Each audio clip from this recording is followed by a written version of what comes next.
So in our Slack channel, if none of you are part of our Slack channel, you should definitely join. Um, there was a gentleman who had, I think it was the ABCs, he called it, always be closing. And so I countered that with always be pitching, meaning when you work in a very large firm or in a legacy firm that has been around for more than 50 years, right? Um, Many of the operations, the processes are definitely in place. They've been tried and true. They've been successful. And so how do you stand out in an office of 500 people?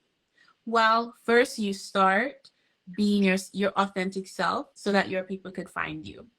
And by that, I mean, if you're interested in advocacy within the office, then you start going to the meetings where people are talking about changing policy or more diversity or even more access to free, quote unquote, free or corporate sponsored exam material, right? Those are parts of advocacy, better health services. You start going to those meetings and then you start contributing to those meetings.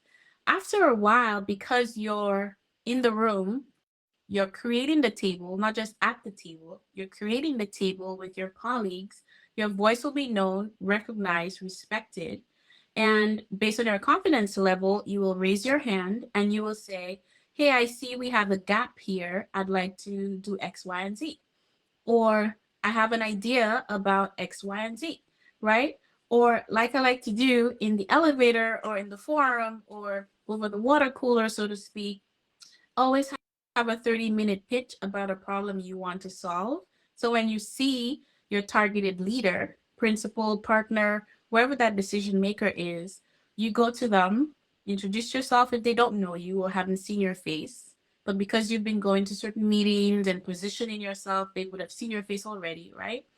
And you quickly pitch your solution to their problem and ask for a follow-up meeting.